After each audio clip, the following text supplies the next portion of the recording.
beginning. Should have never went to that carnival.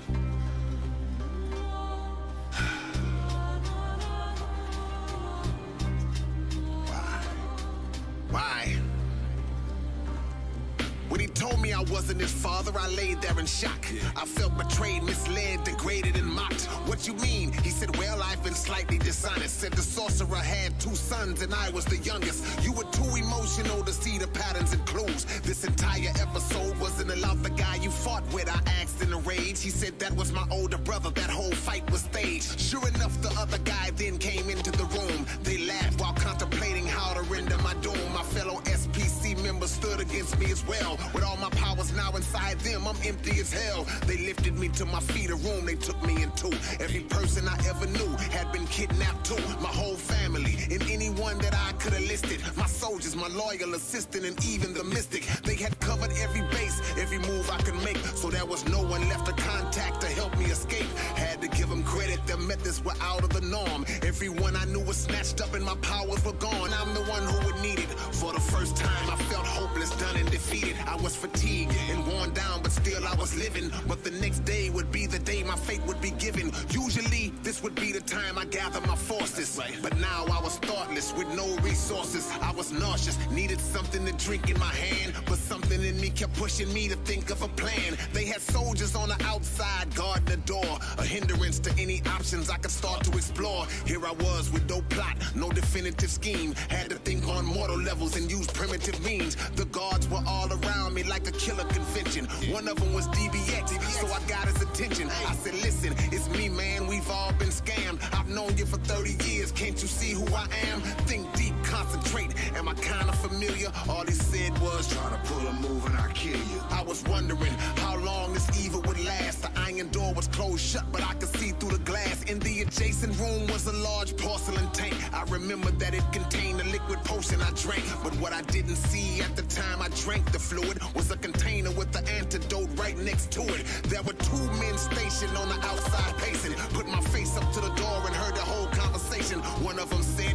the only way they'd keep my powers was to make me drink the potion every 3 or 4 hours. So that means it's not permanent as thought before. So real soon it's gonna wear off if I don't drink more. I said, okay, now we getting somewhere. There shifted in the passage, opened up in the wall. Didn't know how it had came about or where it would lead. But I had nothing to lose, so I checked and was freed. Behind the walls was a labyrinth, a perilous scene. As I walked through, I heard moans and desperate screams. There were thousands of great beings from dimensions and ages, all trapped shamans and warlocks, magicians and sages, with prices of compensation attached to their faces. And the wages were based on their levels of greatness. They displayed every supernatural threat on assembly. When I reached the tunnel's end, the last mantle was empty, and the price was higher than all the others combined. And when I looked at the name, it was none other than mine. But the objective wasn't earthly money, diamonds, or gold. The ransom to get me back was every galaxy soul. Right at that moment, a loud alarm rang from the roof, and signs were lighting up that said the prisoner is loose. I found a doorway that brought me back into the place. A giant statue of a sorcerer stood right in my face.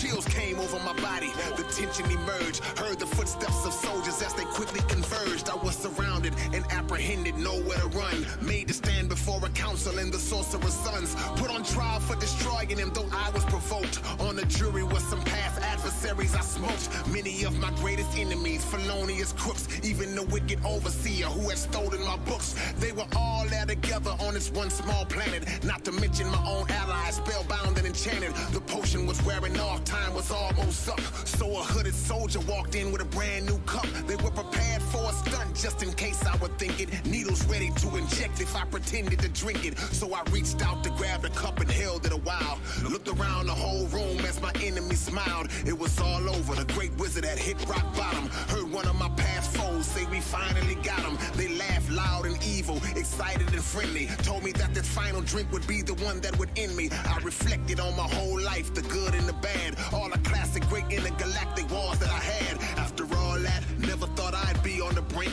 So I accepted my fate and then proceeded to drink. In 5 seconds I felt sick and weak as hell like before. My body shut down, I blacked out and fell to the floor. Everybody celebrated, all my enemies cheered. But 2 seconds later the pain instantly disappeared. I stood up to my feet, heard the cowards react. Got a surge of energy and knew my powers were back. Didn't know how hell, but something had retracted the spell. Even my SPC soldiers had come back to themselves. We started slaughtering them all, every one of them fell. In the sky I saw a light signal shaped like an L. Been the soldier with the hood on who had gave me the drink. Snatched the hood off, it was L-Dub and she gave me a wink. She was the only one they didn't make a prisoner of war. She had snuck in and swiped the antidote that I saw. Nothing cooler, cause she couldn't have handled it smoother. It increased my power and reversed every maneuver. So now the sorcerer's legacy's been blown from the map. All its allies and descendants gone, his statue collapsed. All my family and comrades were safely sustained. But even after victory, still one question remained. Why'd you leave me? I asked her, she said I had to. I saw the future and I knew that they'd be coming for you. So I removed myself and hid in lost pockets of time. So I'd be the only one of y'all that they wouldn't find. If we stayed together, they'd have got us both, no doubt. I said I'm eternally grateful for you helping me out. We traveled back to Earth, ready to start over again. And that's the way the Sorcerer Saga would finally end. Yeah, yeah, yeah.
There's an old saying in Tennessee, I know it's in Texas, probably in Tennessee, that says, "Fool me once, shame on you." If fool me, we can't get fooled again.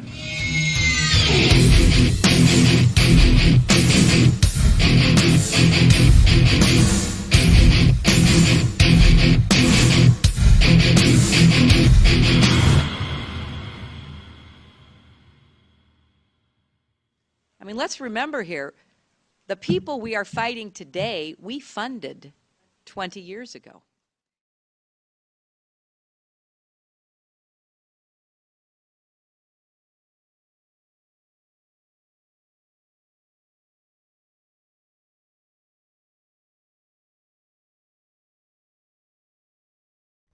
He told us the operatives had been instructed to ensure that the explosives went off at a point that was high enough to prevent people trapped above from escaping.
I want you to know something. This is sincere. I want you to know, when it comes to believing in God, I really tried. I really tried. I tried to believe that there is a God who created each of us in his own image and likeness, loves us very much, and keeps a close eye on things. I really tried to believe that, but I got to tell you, the longer you live, the more you look around, the more you realize something is fucked up. Something is wrong here. War, disease, death, destruction, hunger, filth, poverty, torture, crime, corruption, and the ice-capades. Something is definitely wrong. This is not good work. If this is the best God can do, I am not impressed. Results like these do not belong on the resume of a supreme being. This is the kind of shit you'd expect from an office temp with a bad attitude. And just between you and me, in any decently run universe, this guy would have been out on his all-powerful ass a long time ago.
Hey, Truth Seekers, welcome back. Zach here. Today is July 22nd, 2015. In some parts of the world, the day is written before the month, so 22/7 for today. If you divide 22 by 7, you get the number for pi, 3.14, with this number repeating. A fellow truth seeker just pointed something out to me the other day. I wanted to look it up and verify it and add it myself. It's true. If you take the first 144 digits of pi following the decimal point and you add them up, 1 plus 4 plus 1 and so on, it sums to 666, 666. Doing this study, gematria, the practice of coding numbers into words, I found out long ago that the phrase mark of the beast sums to 144, 144. And I noticed very interesting things in this world had gematria of 144, such as the word corporation. Also, from reading the Bible, I know that in Revelation, the final book of the Bible, both the numbers 666 and 144 are brought up. 144 is used twice, 666 is used once. Revelation 13:18 says, "Here is wisdom. Let him that hath understanding count the number of the beast, for it is the number of a man, and his number is 666. Score is 20 years. Think about how Abraham Lincoln said fourscore and 7 years ago. Score is 20. So 3 times 20, that's 60. Anyhow, this mark of the beast 144666 connection shows up in other ways. Here in the United States, a nation where Christianity is the primary religion, two of the biggest holidays are Easter Sunday and Christmas. Christmas marks Jesus' birthday, the central figure in Christianity. Easter marks his rise from the dead after he was crucified on the cross. Again, this phrase mark of the beast has gematria of 144. Notice what Easter bunny sums to. Ever since I was a small child, I have asked my mom what the Easter bunny is all about. Where did it come from? Because it didn't make sense to me as a kid. And, she didn't know either. She said it was just the tradition. She thought her theory was that maybe it was to get kids to be more into the holiday, since kids like getting Easter eggs and Easter baskets. Kind of like how on Christmas they like receiving presents that are supposedly from Santa Claus. In simple English gematria, Santa Claus sums to 111. In English gematria, Santa Claus sums to 666. And just so you don't think I'm making this stuff up, I'll just show it all to you real quick. Mark of the beast, gematria of 144. Corporation, that word I brought up. Think about how corporations benefit from these holidays. Easter bunny, Santa Claus. Easter bunny in gematria, 144. And now Santa Claus, just as I said, 111 simple English, 666 in English gematria. English gematria is just 6 times simple English gematria. So all words with 111 gematria will always have 666 gematria. New York is the 11th state. New York also has this gematria of 666. This is interesting because New York is the 11th state, and if you sum 1 plus 2 plus 3 plus 4 up to 11, it sums to 66. Revelation is the 66th book of the Bible, and the book that speaks of these numbers, 666 and 144. So just want to do a short lesson here on how these numbers connect in real-world mathematics and in gematria, the practice of coding numbers into words. If you're new here, you should watch my introductory video. I talk about how the English alphabet is based on this system of gematria. And we see here in a sample such as this that these numbers are not arbitrary. They come from real-world things.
was moving too slowly, but the fall of Ramadi has galvanized the Iraqi government.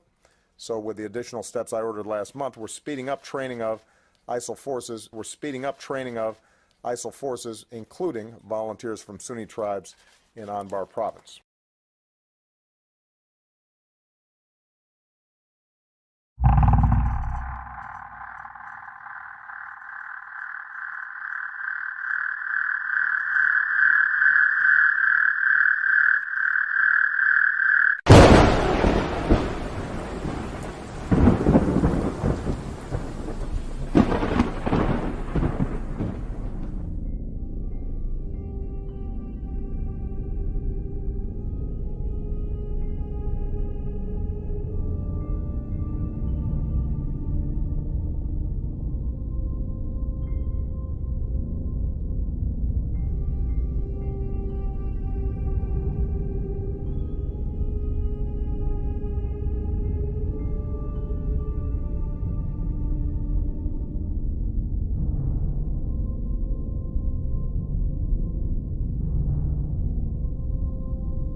When we buy and sell things, we are traders of humanity because we are traders. A trader is a trader because one person's gain is automatically another's loss. Can we not all see that this is a system based upon hatred? The more that one gains, the more that another loses. When you see someone with $1 billion, how many others literally have nothing because of that one person? An uncountable number. Yet this is what mankind applauds and is mentally conditioned to love and favor. Did these people who are stock market and business traders work 1 billion times harder than everyone else? Take note that it's also called a stock market because we are the live stock that are being sold on it by the traders. Yes, when something is sold, it is sold because we are literally selling our souls when we treat our fellow brothers and sisters of humanity like enemies in the game and competition of the religious death war known as commerce.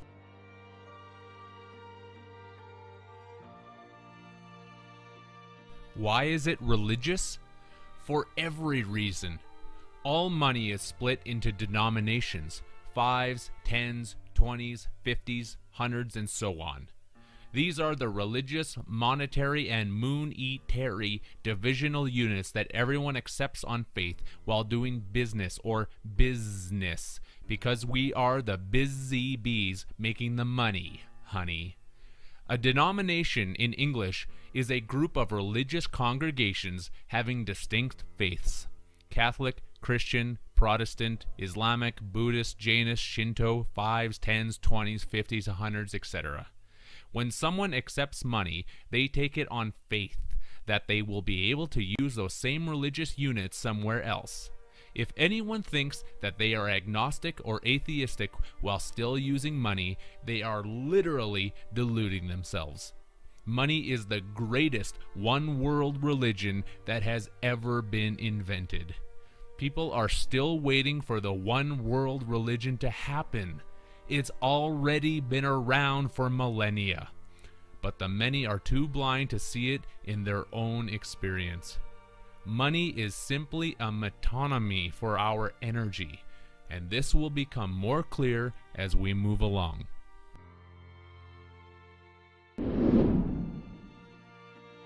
It's all about the charges being given by everyone's taxes, as the Latin word tax shows us by translating into English as zap. We are all giving our tax zaps to the secretaries who send these charges off to the government, which then sends them to Israel. Jupiter is the father that lost his son Ray, who is also the lover of Isis, hence Israel.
What is the definition of born?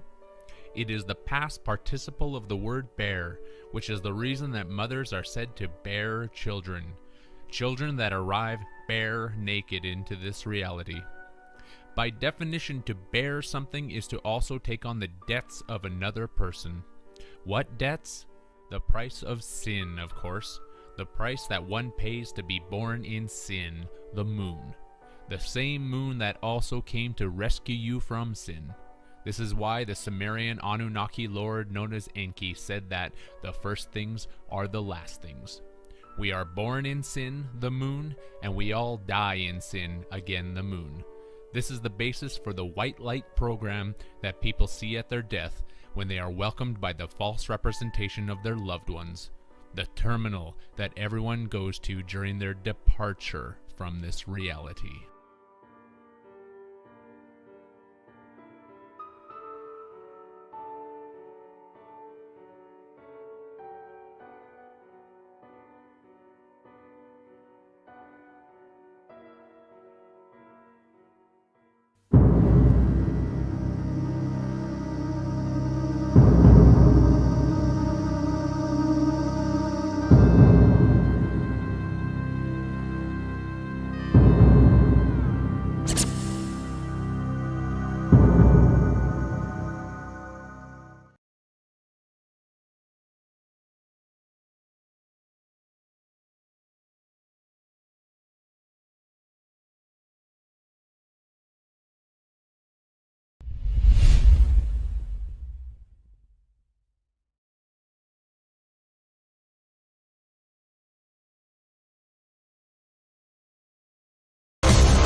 when they colonize a part of the world, they do not leave, they do not decolonize until and unless they have put in place institutions which will ensure that that society will continue to be ruled by them by proxy,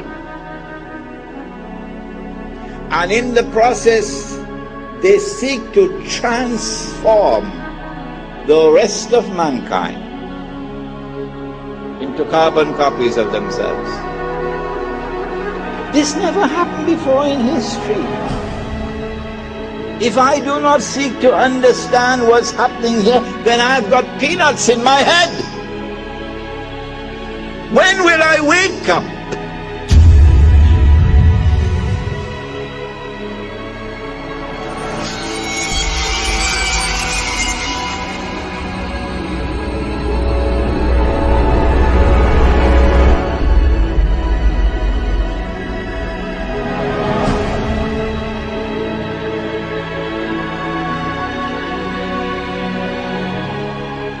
The Messenger of Allah, Nabi Muhammad alayhi salatu wasalam, informed us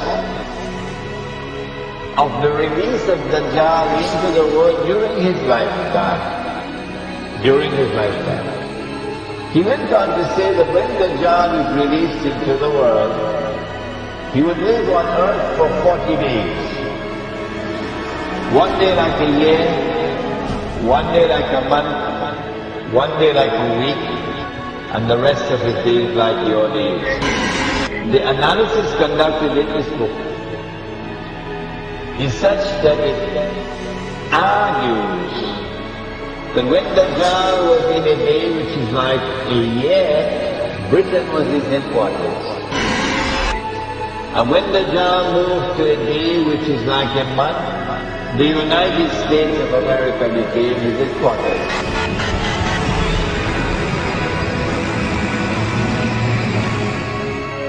And finally, when Dajjal is going to be in a day which is like a week, he comes back home to the Holy Land. He comes back home to the Holy Land.